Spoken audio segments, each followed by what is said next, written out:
1 million people. That is the most conservative estimate of how many human beings died in the Iran Iraq War. Some historians put the number closer to 2 million. The wounded numbered in the hundreds of thousands more. Millions fled their homes. Entire cities were flattened. It was the longest conventional war in the 20th century. It featured trench warfare not seen since the First World War, human wave attacks, and the largest use of chemical weapons against military and civilian targets since the Holocaust. And most of the world, then and now, barely knows it happened. This is part 1, the Ground War. 8 years on the front line that barely moved, and consumed a generation.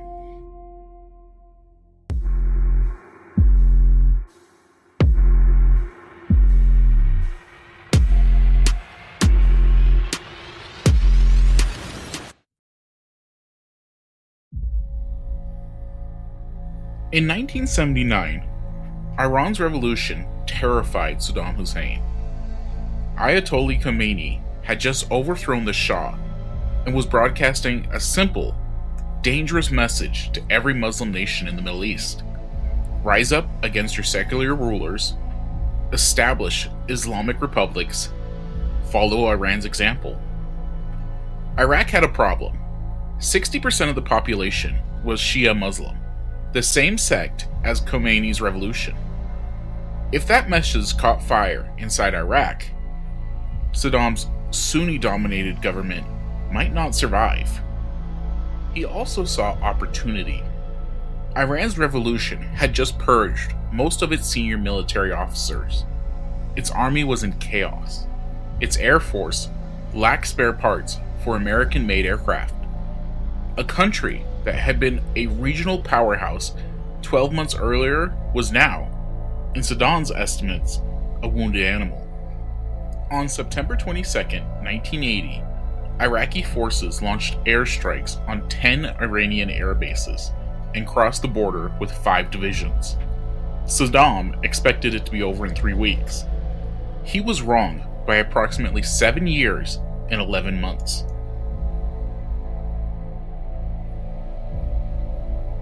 Iraq's initial advance captured territory quickly. By November 1980, Iraqi forces held significant portions of Khuzestan province and had besieged the city of Quraysh, Iran's largest port. What they found inside Quraysh was not a broken army, it was a city that refused to fall.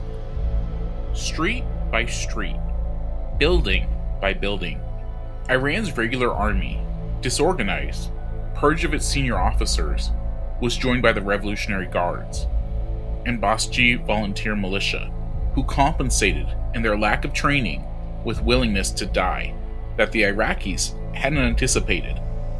The Battle of Khorramshahr lasted until late November. By the time Iraq took the city, it lay almost entirely in ruins. The Iranians called it the City of Blood. By December 1980, the Iraqi advance had stalled. By mid-1982, Iran had launched coordinated counteroffensives that drove Iraqi forces entirely back across the border.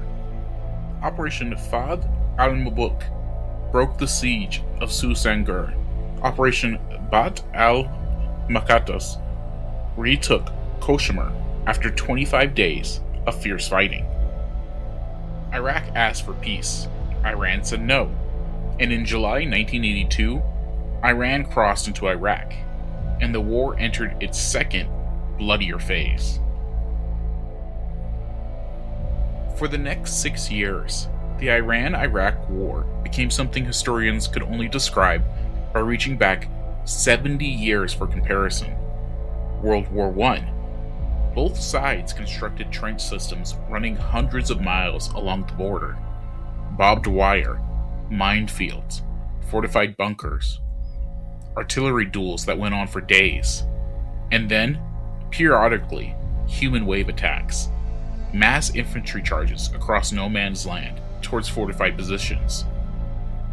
That produced catastrophic casualties and negligible territorial gains. Iran's human wave tactics were driven partially by ideology and partially by necessity. Khomeini called the war a divine blessing. Young men, boys, some as young as 12 and 13, were recruited into the militia and told that dying in battle was the highest form of service to God. Some were given plastic keys to paradise on chains around their neck before they were sent across minefields on foot. Their bodies meant to clear the way for soldiers behind them. In the marshlands of southern Iraq, Iranian forces launched some of the war's most unusual operations, crossing flooded terrain by boat, fighting in reeds and shallow waters where tanks couldn't follow and visibility dropped to almost nothing. The 1986 capture of the Al-Fa Peninsula was a genuine strategic shock to Iraq and to the world. Iranian amphibious forces crossed the Shat al-Arab waterway at night and seized a piece of Iraqi territory that Baghdad had considered impregnable. But they could not hold or exploit their gains. Iraq rebuilt its defenses. The front lines froze again. By 1984, Iran's casualties were estimated at 300,000 soldiers, Iraq's at 150,000. The war was a stalemate. And then, Iraq changed weapons. In 1984, Iraq began using chemical weapons on the battlefield. Mustard gas, nerve agents, deployed not just to stop Iranian advances, but to break the will of the soldiers who had survived everything else. The United Nations formally condemned the use in 1986. The condemnation changed nothing. In March 1988, Iraqi forces attacked the Kurdish city of Halabja with a combination of mustard gas and nerve agents. 5,000 civilians died, men, women, and children.